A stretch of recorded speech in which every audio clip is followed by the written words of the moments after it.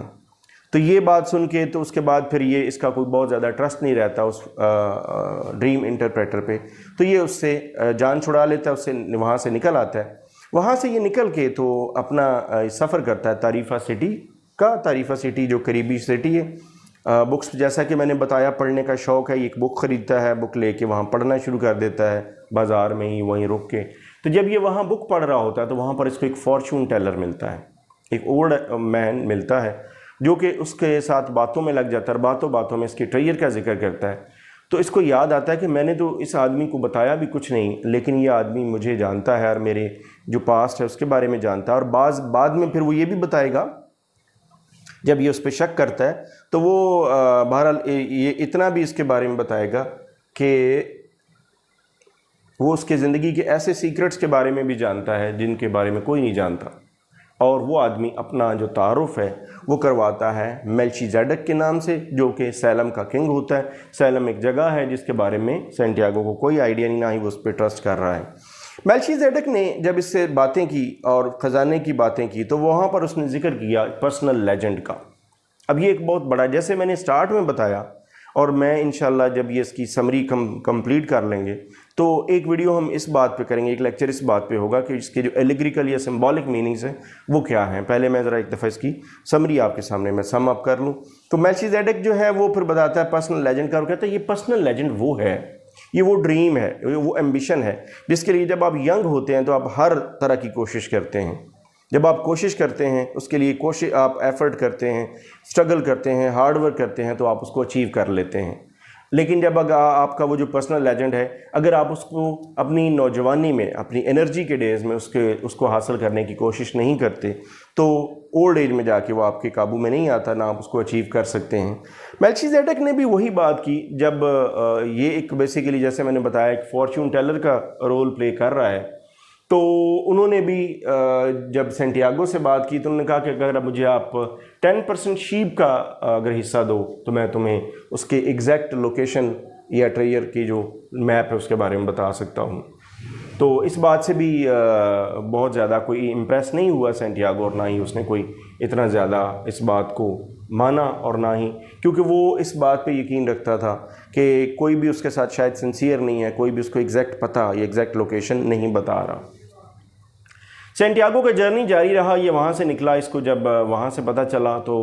پھر یہ اس کا سفر شروع ہوا، یہ وہاں سے نکل کے افریقہ پہنچا، ٹینجیر پہنچا، موراکو کا ایک سٹی ہے، اس کے بازار میں رکا۔ اب یہ ایک بالکل ایک ڈریم لائک سچویشن ہے، آپ نے بہت ساری ایسے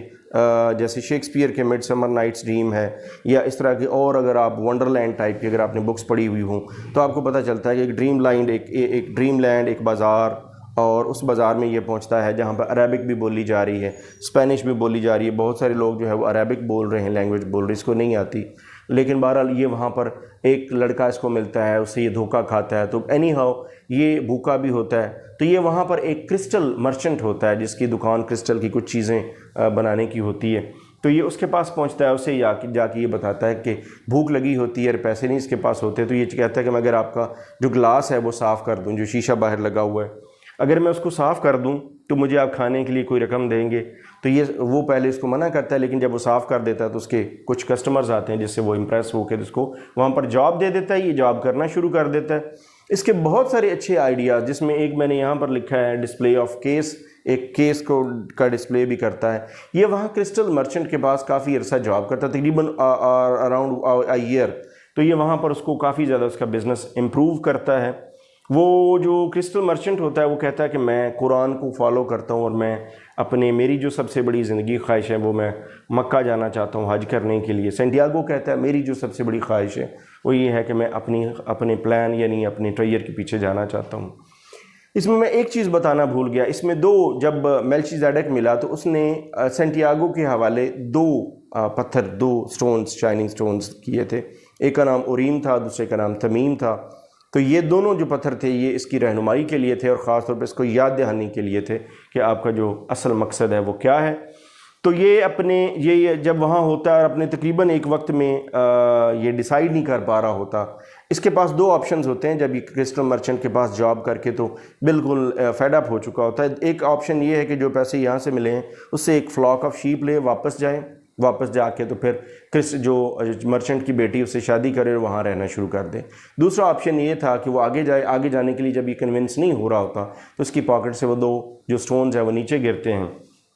اور اس کو یاد دہانی کرواتے ہیں، تو پھر یہ دوبارہ سے اپنی ہمت اکٹھی کرتا ہے اور ہی starts his journey towards desert کی طرف جاتا ہے۔ تو پھر اس کو یہاں پر ملتے ہیں، ایک انگلش مین ملتا ہے، ایک انگلش مین جو سٹارٹ میں اس کو بہت زیادہ کوئی ایسا اچھا رسپانس نہیں دیتا، لیکن بعد میں پھر اس کے ساتھ اس کی گپ شپ ہو جاتی ہے اور انگلش مین پھر اس کو بتاتا ہے کہ وہ ایک ایسے آدمی کی تلاش میں ہے، کہ ایسے آدمی کو جانتا بھی ہے جو الکیمی کا جو علم ہے وہ جانتا ہے، یعنی وہ لیڈ اور جو باقی میٹلز ہیں ان کا سونا بنانا جانتا ہے، اور یہ اس کو ملوائے گا اس سے، اور اس طرح سے یہ پھر سونا بنانے کا آرٹ جو ہے وہ سیکھ جائیں گے۔ ابھی یہ سفر کر رہے ہوتے ہیں تو جس کاروان کا یہ حصہ ہوتے ہیں اور جس جگہ سے انہوں نے گزرنا ہوتا ہے تو وہاں پر یہ ایک خطرہ ہوتا ہے کہ وہاں کے ٹرائبز کی آپس میں جنگ بھی ہو رہی ہوتی ہے، تو بہرحال یہ وہاں سے کسی نہ کسی طرح سے گزر جاتے ہیں، جنگ سے بچا کے، تو یہ وہاں سے آگے گزر جاتے ہیں۔ آگے پھر یہ اپنا ان کا سفر جو ہے وہ جاری رہتا ہے، آگے انگلش مین کس طرح سے گائیڈ کرے گا اور سینٹیاگو کیا اپنے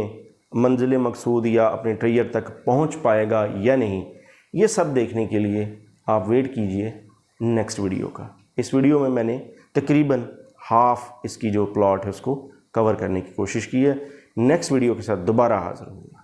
تھینکس فار واچنگ۔